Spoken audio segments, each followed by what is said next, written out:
नमस्कार, न्यूज 24 देख रहे हैं आप। मैं हूं आपके साथ डॉक्टर मीना शर्मा। उत्तर प्रदेश में अब काउंटडाउन उन 9 सीट का जिनको लेकर तूफान ऐसे मचा हुआ है जैसे पूरे उत्तर प्रदेश की विधानसभा के चुनावी नतीजे आने वाले हैं। 9 सीट पर चुनावी नतीजे किस तरह से उत्तर प्रदेश में सत्ता में बैठी हुई बीजेपी और विपक्ष में समाजवादी पार्टी की मेहनत किस्मत का फैसला करेगी। पिछले 6 महीनों में लगभग उत्तर प्रदेश में 9 विधानसभा सीट पर जितनी मशक्कत हुई है, शायद ही इस देश की राजनीति में किसी प्रदेश में उपचुनाव को लेकर इतना हंगामा बरपा हो। तो आखिर इस हंगामे के बाद नतीजा परिणाम किस तरफ बढ़ रहा है, क्या कह रहा है, ये तमाम सवाल है जो राजनीतिक गलियारों में गूंज रहे हैं। और राजनीति के जानकार विश्लेषकों के लिए आज का दिन काफी अहम होता है, क्योंकि उनका विश्लेषण और आकलन जो कुछ कहता है वो चुनावी नतीजों के बाद समझ में आता है, बताता है कि कितना सही, कितना सटीक, कहाँ चूक। तो चुनावी विश्लेषक हमारे साथ मनीष अग्रवाल राजनीतिक विश्लेषक हैं, सुरेंद्र दुबे जी वरिष्ठ पत्रकार हैं। आप दोनों हमारे साथ जुड़ चुके हैं। बहुत बहुत स्वागत है आपका। मानस श्रीवास्तव ब्यूरो चीफ न्यूज 24 के उत्तर प्रदेश में हमारे साथ जुड़ेंगे, और अनुपम मिश्रा भी। यूपी उपचुनाव में 9 सीट पर कौन मारेगा बाजी, एनडीए या इंडिया गठबंधन? ये सवाल है जो राजनीतिक गलियारों में उत्तर काल में हम उसका जवाब ढूंढने की कोशिश कर रहे हैं। सवाल एक नहीं है, सवाल यह है कि एग्जिट पोल के आंकड़े सीसामाऊ, कटेरी, करहल और कुंदरकी में क्या फिर चलेगा अखिलेश का जादू? ये सवाल इसलिए क्योंकि अखिलेश यादव ने बड़ी मेहनत की है इस चुनाव में, और सत्तारूढ़ बीजेपी कहीं पीछे नहीं है। यूपी उपचुनाव में 9 सीट पर कौन मारेगा बाजी? एग्जिट पोल के आंकड़ों पर लगेगी मोहर या फिर होगा उलटफेर? हर बार एग्जिट पोल के आंकड़े और उसके बाद नतीजों के बाद विश्लेषण।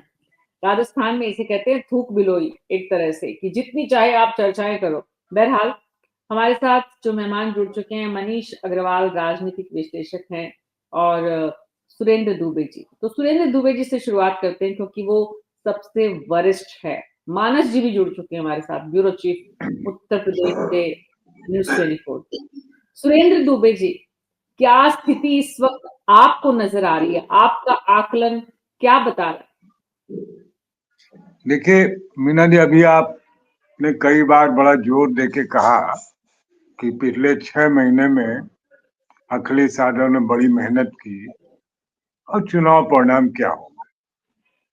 लेकिन चुनाव परिणाम का आकलन करने से पहले हमने देखा कि उत्तर प्रदेश में पुलिस ने बड़ी मेहनत की।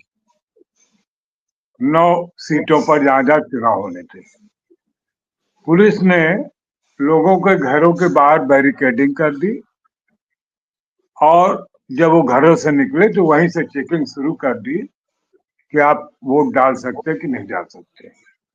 जबकि आपको मालूम है कि ये सारा अधिकार सिर्फ मतदान केंद्र पर जो अधिकारी होते हैं उनको होता है कि वो आपकी आईडी चेक करें, आप वोट देने लायक हैं कि नहीं। और एक जहां पर्ची कटती वहां आप बता देते तो एक पर्ची बन जाती। तो पुलिस ने जितनी मेहनत की इस चुनाव में, उसको देखते हुए लगता है कि परिणाम अप्रत्याशित से लगते हैं। बाद में 4-5 लोग पुलिस के सस्पेंड भी हुए। पूरे देश ने वो वीडियो देखे जहाँ एक पुलिस अफसर रिवॉल्वर लेके दौड़ा रहा है लोगों को, और 2 महिलाएं उनका मुकाबला कर रहे कि नहीं वोट तो हमें देना है। तो मुझे लगता है कि ये जो परिणाम आएंगे, और इसीलिए कुल 49% वोटिंग हुई। कई कई लोगों को 2-2, 3-3 बार भगा दिया गया वोट देने से। तो जाहिर है बाद में जब स्थितियां सुधरी भी तो 12, 1, 2 बजे तक का समय तो ऐसे मिल गया तो कितने % वोट होता। अब देखना ही होगा कि इस मारपीट के मतलब पुलिस के डंडे के बीच क्या दूसरे समुदाय के लोग भी नहीं निकल पाए? क्या जिन हिंदुओं के वोट हासिल करने के लिए मुस्लिम इलाकों में पुलिस ने बैरिकेडिंग की, उसका कोई प्रभाव हुआ कि नहीं हुआ? तो इसका उत्तर देना बड़ा मुश्किल काम है कि जब काउंटिंग होगी तो किसके पक्ष में जाएगी। लेकिन मुझे लगता है कि काफी अप्रत्याशित से चुनाव होंगे, परिणाम जी, होंगे। जी, काफी अप्रत्याशित चुनाव होंगे। सुरेंद्र दुबे जी, मनीष अग्रवाल जी, आपका क्या मानना है? अप्रत्याशित चुनावी परिणाम किस मायने में अप्रत्याशित? पुलिस की ताकत एक तरफ, विपक्ष की ताकत एक तरफ, पब्लिक का चुनाव से दूरी एक तरफ, मतलब इतनी कम वोटिंग परसेंटेज उत्तर प्रदेश में। आप कैसे देखते हैं उत्तर प्रदेश की जनता का ये जो रवैया है, इसका क्या कारण समझते हैं? मनीष अग्रवाल जी हमारे साथ जुड़े।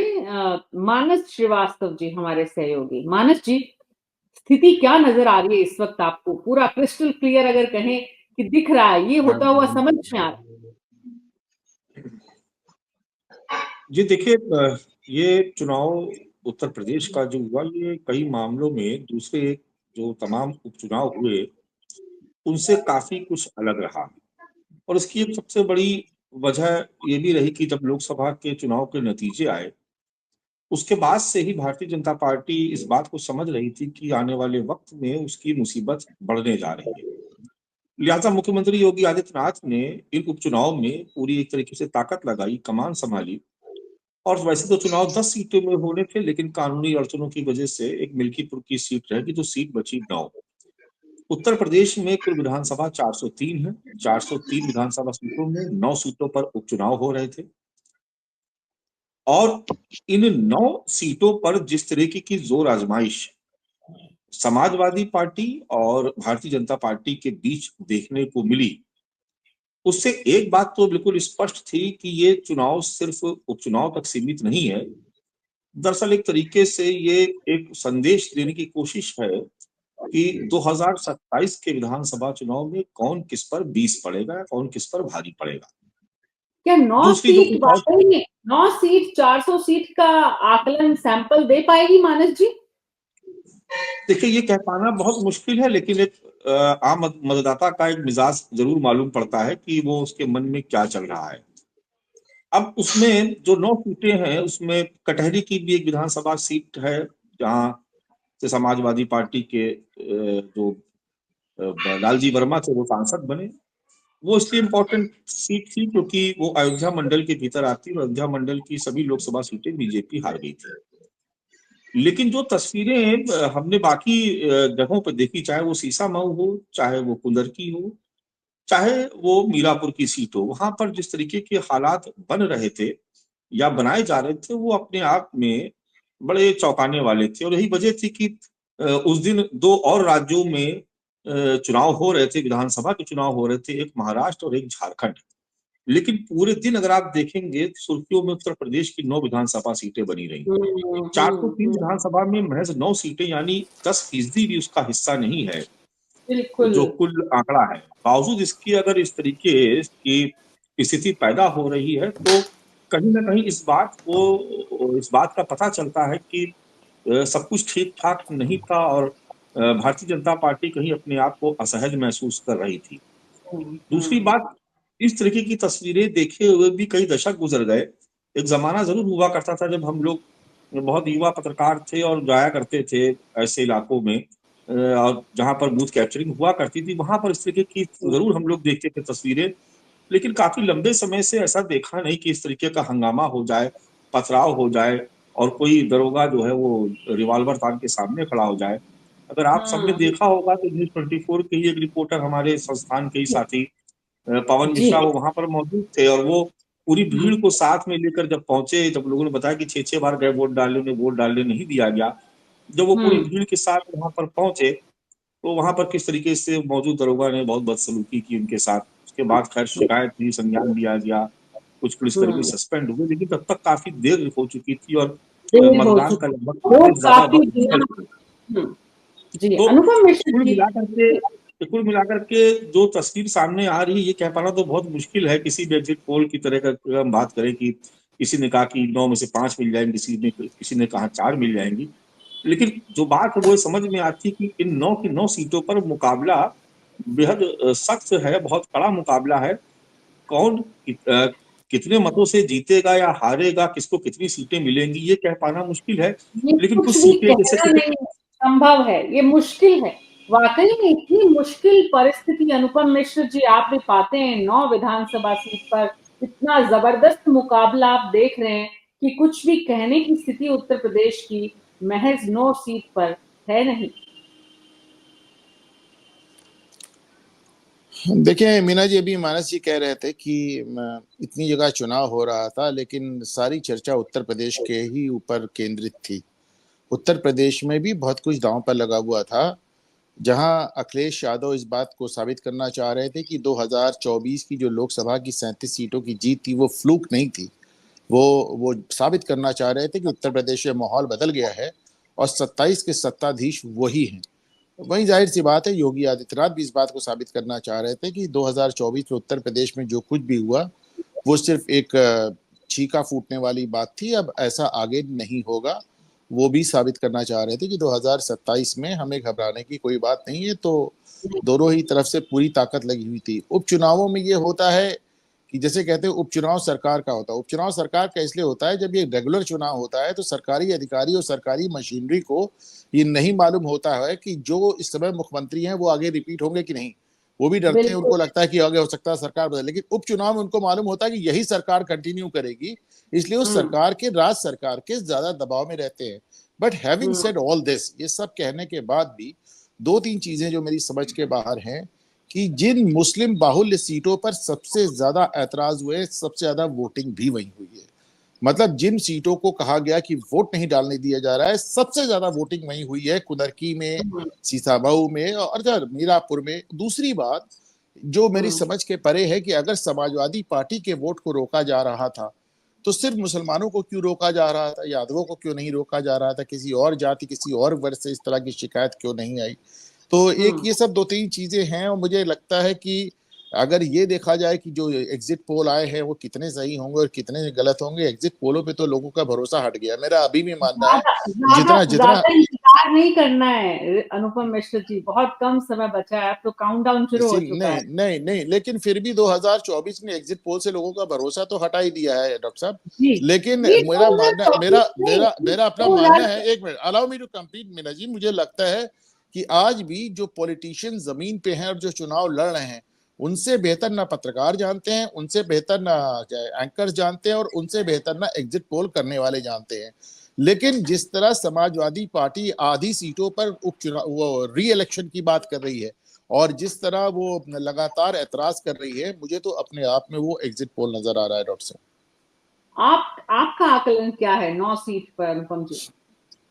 मैंने बोला ना कि जिस तरह समाजवादी पार्टी मुस्लिम बाहुल्य सीटों पर री इलेक्शन की बात कर रही है, जिस तरह वो लगातार कह रही कि इलेक्शन लूट लिया गया, इलेक्शन हमारे हाथ से छीन लिया गया, सरकारी मशीनरी चुनाव लड़ा है, मैं उसी को एग्जिट पोल मानूंगा। एक चीज और मैं मीना जी कहूंगा कि यहाँ पे चूंकि कोई भी पार्टी का प्रवक्ता नहीं बैठा है, यहाँ पे सिर्फ पत्रकार जन बैठे हुए हैं, ऐसे में मैं ये जरूर कहा, और इनमें सब सीनियर रिपोर्टर सब ने देखा है, हमने हमने हल्ला बोल वाली राजनीति भी देखी है। ऐसे में मेरे लिए अखिलेश यादव का वो बयान बहुत विस्मित करने वाला था, जिसमें वो पत्रकारों को बता रहे थे कि अगर आप लोग ठीक रिपोर्टिंग नहीं करेंगे तो आप लोग को निर्वस्त्र करके पिटाई की जाएगी। हाँ, ठीक है। निर्वस्त्र करके पिटाई पत्रकारों की कौन करेगा, ये तो एक भविष्य के गर्भ में है। लेकिन जो बात आपने संकेत जो आपने दिया है, उस संकेत के साथ हम आगे बढ़ते हैं इस चर्चा में। और मनीष अग्रवाल जी, आपको क्या लग रहा है इस वक्त की स्थिति? एक तरफ जो यहाँ पर अनुपम मिश्र जी बता रहे हैं, दूसरी तरफ सुरेंद्र दुबे जी बता रहे हैं, तीसरी तरफ मानस श्रीवास्तव जी बता रहे हैं। तीनों अलग अलग रास्तों पर है, एक रास्ते पर नहीं है। तो मनीष जी, आपका रास्ता कौन सा दिख रहा है इस वक्त? देखिए, मैं मानस जी के कहने पे तो मैं टिप्पणी नहीं कर सकता, क्योंकि मानस जी के वक्तव्य में मैं टिप्पणी करने लायक शायद अभी अपने आप को न समझता हूँ, न मैं बन पाया हूँ। बाकी मैं अपनी जानकारी के हिसाब से बताता हूँ। मुझे लगता है कि भाजपा को 5 से ज्यादा सीटें मिलेंगी। इसीलिए अखिलेश यादव जी ने अभी से बैकग्राउंड बनाना शुरू कर दिया है कि पुलिस प्रशासन का दुरुपयोग हो रहा है, सरकार सत्ता का दुरुपयोग कर रही है, जबरदस्ती चुनाव जीत रही है।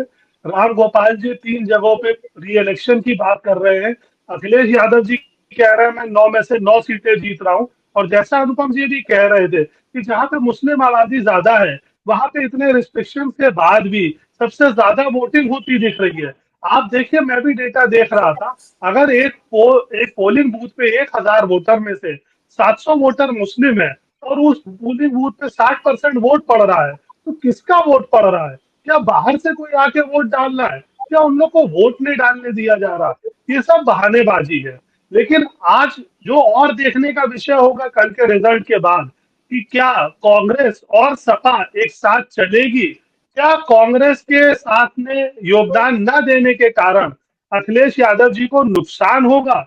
इसमें संविधान नहीं चल रहा, इसमें आरक्षण हटा देने का मुद्दा नहीं चल रहा, क्योंकि जनता 24 के जून के बाद से ये समझ गई कि ऐसा कुछ होना नहीं था।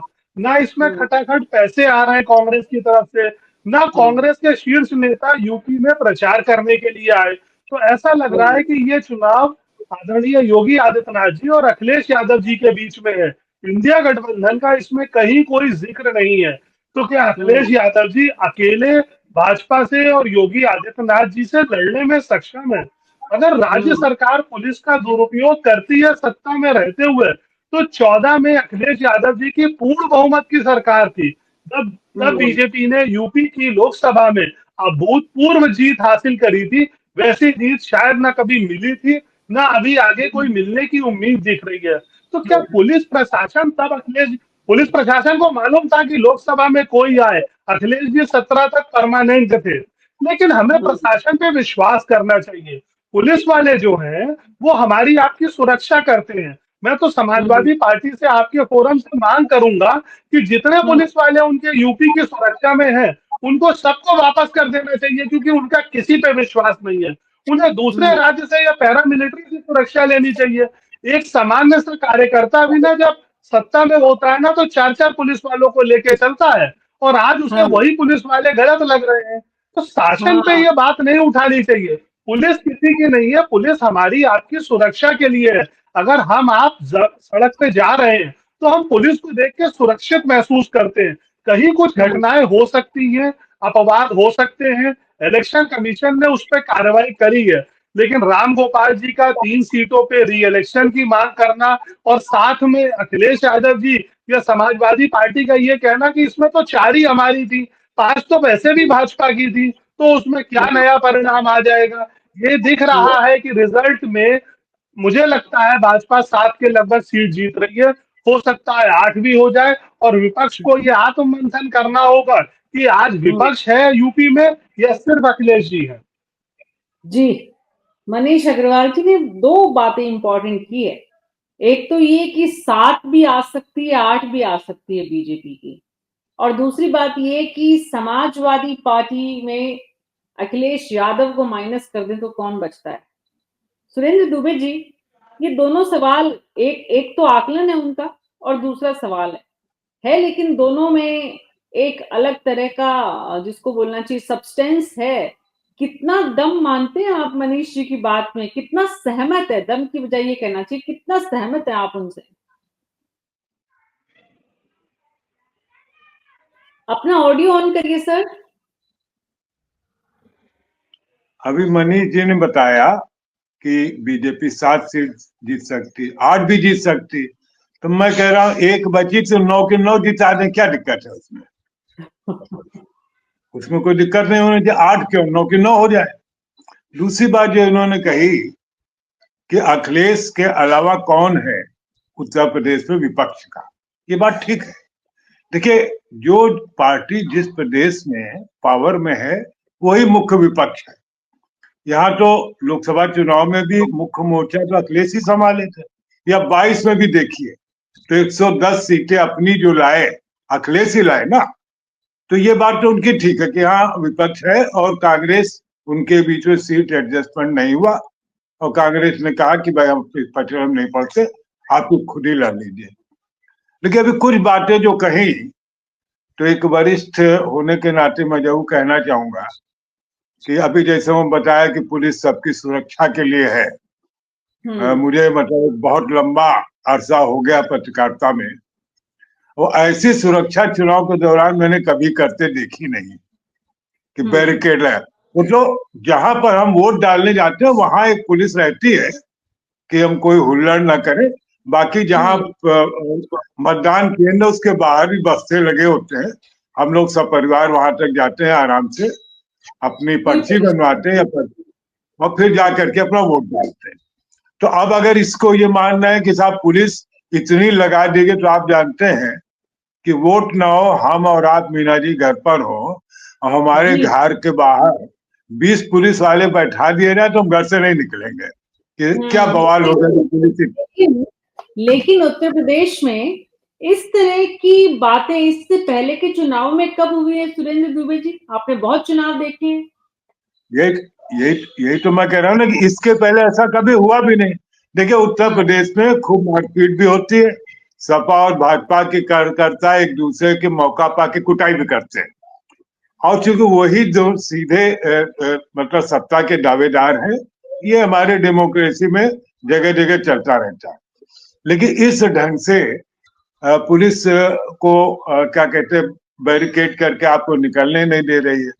या इस बार नहीं हुआ, 22 के चुनाव में तो हमने देखा कि साहब वो कचहरी के बाहर आदमी पहुंच गया है मतदान मतपत्र वो नॉमिनेशन फाइल करने के लिए, वहीं रोक लिया उन्होंने। ये जो नए नए दृश्य लोकतंत्र में आ रहे हैं, ये चिंता के विषय है, इन पर हमें ध्यान देना चाहिए। बाकी एक सेकंड में और कह दूं, 9 में 9 कोई नहीं जीतने जा रहे, ये मैं बड़े सेफली कह सकता हूँ। मानस जी मुस्कुरा भी रहे होंगे, वो हो सकता बताएं कि नहीं 9 में 8 ही जीतेंगे। तो 9 में 9 कोई नहीं जीतेगा। अब 5 जीतेंगे, 6 जीतेंगे, ये कहना बड़ा मुश्किल। कम से कम मैं एसेस नहीं कर पाया कि कितनी सीटें कौन जीतेगा। जी अनुपम मिश्र जी, जो बात सुरेंद्र दुबे जी ने कही है कि वो बता नहीं पा रहे, उत्तर प्रदेश के पुराने वरिष्ठ पत्रकारों में से हैं वो, और ऐसा नहीं है कि ग्राउंड पर रहे नहीं है। आपने जो कहा कि ग्राउंड पर रहने वालों को ज्यादा रियलिटी पता होती है, ये बात सही है। एग्जिट पोल जब शुरू हुए थे तो शुरुआत उन्हीं ग्राउंड के लोगों के साथ काम करने से ही हुई थी।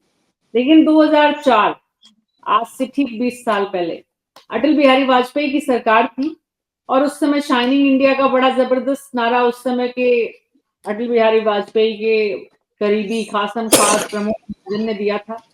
उस समय के सारे एग्जिट पोल धरास्त हो गए थे, पूरी तरह से ध्वस्त हो गए थे, और तब भी मीडिया के वरिष्ठ लोगों ने कहा हमें पुनर्विचार करना होगा एग्जिट पोल के तरीकों पर और एग्जिट पोल पर, क्योंकि वाजपेयी जी की सरकार देश में बन रही थी एग्जिट पोल के मुताबिक, लेकिन यूपीए की सरकार आई, यूपीए 1।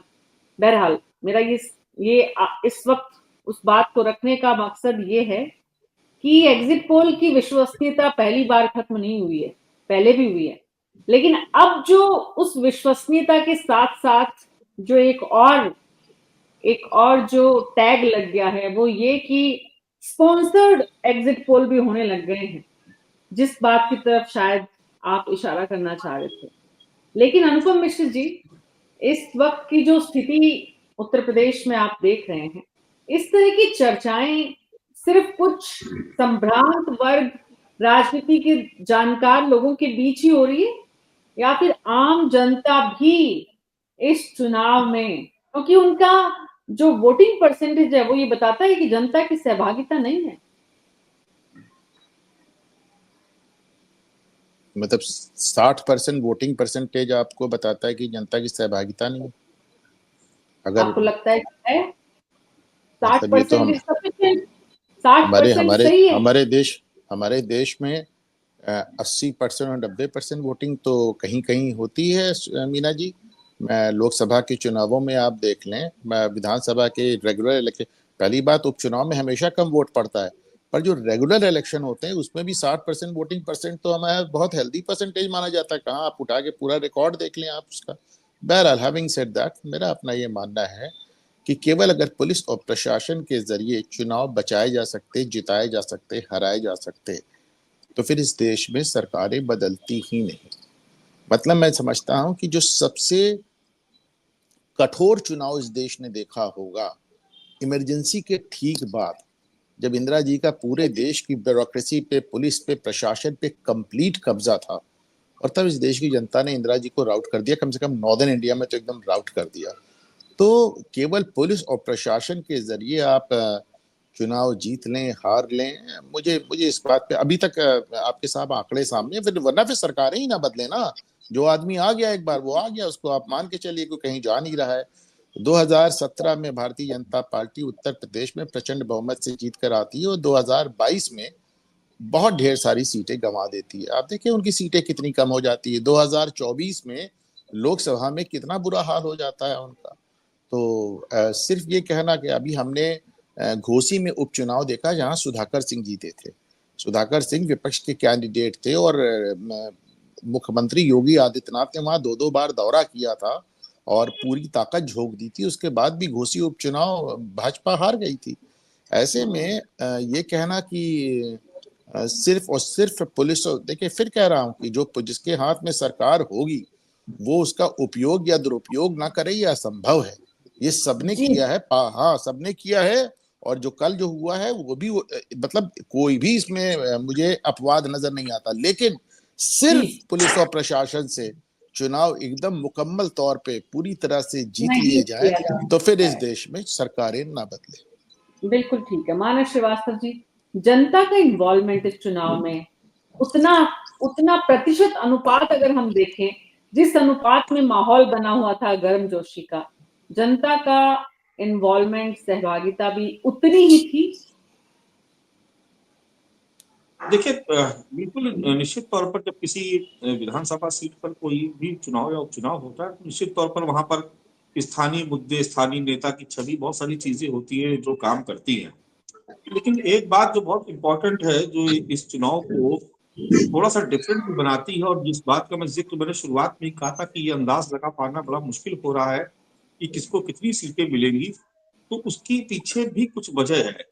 अगर अखिलेश यादव ये कह रहे हैं कि तमाम जगह बेईमानी हुई, वो उनको हार का खतरा है इसलिए ऐसा कह रहे हैं, बीजेपी की तरफ से इस तरह के आरोप लगाए गए, तो ये भी समझना होगा कि भारतीय जनता पार्टी के खेमे में क्या हुआ।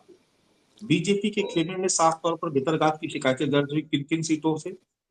फूलपुर की सीट से, मझवा की सीट से, कटहरी की सीट से, कुदरकी की सीट से। जो वहां के उम्मीदवार हैं उन्होंने शिकायतें दर्ज कराई हैं कि इनके साथ भितरघात हुआ, यानी कहीं ना कहीं हार जाने का डर उस खेमे में भी है। क्योंकि दरअसल मैं इसलिए इस बात को कह रहा हूं कि ये चुनाव बिल्कुल डिफरेंट इसलिए है, जितने भी अब तक उपचुनाव हुए कभी भी इस तरीके की जोर आजमाइश नहीं देखी गई। क्योंकि लोकसभा चुनाव में जिस तरीके से परिणाम बदले, देखिए देश में एक माहौल था, अयोध्या पूरे देश का एक तरीके से प्रतीक चिन्ह बन गया था कि वहां से भगवा परचम जो विजय रथ निकलेगा वो शायद पूरे देश को कवर करता हुआ एक अजय की स्थिति में भारतीय जनता पार्टी रहेगी। लेकिन जब आप वहीं पर चुनाव हार जाते हैं, अयोध्या नहीं, अयोध्या मंडल की सारी सीट आप हार जाते हैं, तो कहीं ना कहीं समीक्षा की जरूरत होती है। दूसरी बात, इस बात का जो बहुत पुख्ता सबूत की चर्चा है, बहुत जिक्र करना उचित नहीं होगा, लेकिन मुझे लगता है कि यहाँ बैठे हमारे जितने भी बाकी 3 साथी इस बात से सहमत होंगे कि बहुत कुछ दिल्ली हाईकमान की तरफ से भी ठीक ठाक नहीं चल रहा है। तो एक प्रतिष्ठा दांव पे लगी हुई, एक तरफ अखिलेश यादव की, दूसरी तरफ मुख्यमंत्री योगी आदित्यनाथ की। ये चुनाव 2 पार्टियां दरअसल नहीं लड़ रही है, दरअसल 2 शख्सियत लड़ रही है चुनाव, और दोनों तरफ से पूरी ताकत झोंकी गई। एक तरफ पीडीए का फार्मूला लेकर के अखिलेश यादव निकले हुए थे, लगातार उस पर काम कर रहे थे, लेकिन उनके साथ सहयोगी के तौर पर कांग्रेस पार्टी नहीं खड़ी हुई। किसी भी बड़े नेता ने मंच साझा क्यों नहीं किया? दूसरी तरफ अगर आप देखिए एनडीए के खेमे को, तो कौन लड़ता नजर आया? एक एक सीट पर 5-5 बार मुख्यमंत्री को दौरा करना पड़ रहा है। सहयोगी दल के लोग कहां चले गए थे? उस तरीके से मंच पर नजर क्यों नहीं आया जैसे लोकसभा चुनाव के दौरान नजर आ रहे थे? तो कहीं ना कहीं देखिए ये जो स्थिति थी, ये बिल्कुल लोकसभा चुनाव से बिल्कुल अलग तरीके की स्थिति थी। और अभी ये नहीं कहा जा सकता कि कौन जीतेगा, कौन हारेगा, किस पार्टी को कितना वोट मिला। देखिए एक तो मतदाता भी बहुत समझदार हो गया, बड़ा जागरूक हो गया, वो अंतिम समय तक, और वो भी समझ गया कि सरकार या एग्जिट पोल वाले किस कहता लिस्ट नहीं में है, पूछती है, बताता नहीं उसको है। कई बार बड़ी गुमराह कर अनिश्चितता देती है। की स्थिति है मनीष अग्रवाल जी, और आपका आकलन बहुत ही स्पष्टता वाला बता रहा है। जी देखिए डॉक्टर साहब, पहले तो मैं आपकी बात से ये सहमत हूँ। आप वोटिंग परसेंटेज को कम कह रही थी, 60% को। अनुपम जी उसे जस्टिफाई कर रहे थे। लेकिन अगर आपके आकलन को हम सही माने तो भारत में 80-90% की वोटिंग होने लगे, ये मेरी भी इच्छा है, तो फिर ये हम लोग जो विश्लेषण कर रहे हैं ना, ये बेकार हो जाएगा। क्योंकि ये जो क्षेत्रीय दल है ना, ये 20% वोट इकट्ठा करके देश पे और प्रदेश में चुनाव लड़ते हैं कि 10-5% इधर उधर से आ जाएगा, 30% में सरकार बन जाएगी। अगर 80-90% वोटिंग होने लगेगी ना, तो इन्हें स्वयं पता चल जाएगा कि अब हम कभी भी नहीं जीत सकते, क्योंकि ये हमेशा 20-25% वोट को ही टारगेट करके अपनी राजनीति चला रहे हैं। चाहे आप किसी भी प्रदेश की रीजनल पार्टी को देखें, तो इतना ही वोट उन्हें चाहिए, और उनके परिवार में हर 15-20 साल में एक नेता परिवार से बन के खड़ा हो जाता है, जो देश की या प्रदेश की जनता को पेश कर दिया जाता है। तो अगर मुझे जी लगता है आपकी बात देश की जनता सुन रही हो और 80-90% की वोटिंग करने लगेगी, तो हम इन चीजों से उभर आएंगे कि हमें ये डिस्कशन फिर नहीं करने पड़ेंगे, पहले ही मालूम होगा कि राष्ट्रधारा या विचारधारा किस तरफ जा रही है। अब हम लोग आते हैं निर्णय की तरफ। मानस जी कह रहे थे, मानस जी से अच्छा आकलन मुझे नहीं लगता। मैंने तो इस बार के लोकसभा चुनाव में मानस जी को पर्सनली फोन करके धन्यवाद भी दिया था उनका आकलन सुन के। उनका आकलन बिल्कुल सही है, लेकिन जो हम लोग देखते हैं या सुन रहे हैं, हमें ये लगता है कि इस बार जो समाजवादी पार्टी मुद्दे लेके गई थी जून के चुनाव में, वो कहीं भी नहीं दिखे जनता के सामने। तो क्या जनता इन चीजों को, इन बदलाव को देखेगी? क्योंकि मेरा ऐसा अनुभव है कि जून में जो मायावती जी का वोट था, या जो कुछ मुस्लिम वोट समाजवादी पार्टी से दलित वोट अलग रहता था, कांग्रेस के आने की वजह से जुड़ गया था, क्योंकि कांग्रेस में वो देश का प्रतिनिधित्व करने की क्षमता देखते हैं। लेकिन जब प्रदेश की बात आती है, तो वही दलित और मुस्लिम वोटर जो है वो बट जाता है। कुछ मायावती जी की तरफ चला जाता है, कुछ भाजपा की तरफ चला जाता है, कुछ समाजवादी पार्टी पर रुकता है। और अखिलेश यादव जी भी ये समझ रहे हैं कि जो हमारी स्ट्रेंथ थी लोकसभा के चुनाव में, वो इस बार कमजोर हो गई है। अब देखना है कि हम लोग का आकलन कैसा है, कल 12 बजे तक पता चल जाएगा। लेकिन कुछ ना कुछ उसमें बदलाव जरूर आया है। एक मुश्त वोटिंग अखिलेश यादव जी के लिए जो होती थी कांग्रेस के साथ रहने की वजह से, वो इस बार होती प्रतीत नहीं हो रही है। और हम लोग मायावती जी का बिल्कुल भी जिक्र नहीं कर रहे हैं। वो बहुत खराब स्थिति में भी यूपी पे 9% वोट लाती है। आज भी वो जी दलितों की भारत में सबसे बड़ी नेता है। और आप देखिए, उन्होंने कभी इलेक्शन कमीशन से ये नहीं कहा कि किसको वोट देने दो, किसको वोट ना देने दो। मायावती जी ये नहीं कह रही कि पुलिस अत्याचार कर रही है। पुलिस अत्याचार सिर्फ समाजवादी पार्टी पे कर रही है। पुलिस बीएसपी पे अत्याचार नहीं कर रही है, पुलिस कांग्रेस पे अत्याचार नहीं कर रही है, और किसी पार्टी पे अत्याचार नहीं कर रही है। जी, बहुत बहुत शुक्रिया आप सबका इस चर्चा में शामिल होने के लिए। तो कुल मिलाकर जो बात समझ में आ रही है वो ये कि उत्तर प्रदेश में स्थिति जो है वो बड़ी कॉम्प्लेक्स है, इजी नहीं है, आसान नहीं है, और उसकी वजह भी साफ है। बहुत जबरदस्त फाइट है। एक तरफ आरोप की प्रशासनिक मशीनरी का दुरुपयोग हो रहा है, तो दूसरी तरफ ये कि सत्ता पक्ष में जो विपक्ष के लोग हैं उन्होंने भी बहुत जबरदस्त ताकत लगाई है। अब ये ताकत कितनी काम आती है? आपातकाल को याद किया गया, उदाहरण दिया गया कि उस समय प्रशासनिक मशीनरी का बहुत इस्तेमाल हुआ, परिणाम क्या आए थे? तो अगर इस्तेमाल हुआ है तो भी चिंता की बात नहीं, और नहीं हुआ है तो भी चिंता की बात नहीं। जनता के वोट जनता के इच्छा से तय हुए हैं, और जनता किसको चुनती है ये देखना है। तो चुनावी नतीजे आएंगे, तब तक के लिए आप न्यूज़ 24 पर बने रहिए और हमारे साथ जरूर देखिए किसको कितना वोट मिला, किसकी ताकत मजबूत हुई, कौन व्यक्तिगत रूप से यानी कि राज्य के मुख्यमंत्री योगी आदित्यनाथ या समाजवादी पार्टी के मुखिया अखिलेश यादव किसको सामने आकर अपनी बात कभी कभी बड़बोलेपन में भी बोलने का मौका मिलता है, और कल किस तरह से कौन अपना जेस्चर देता है, या फिर ठीक है 50-50 में बट जाता है। देखना काफी दिलचस्प होगा चुनावी नतीजे। आज न्यूज़ 24 पर मेरे साथ इतना ही। नमस्कार।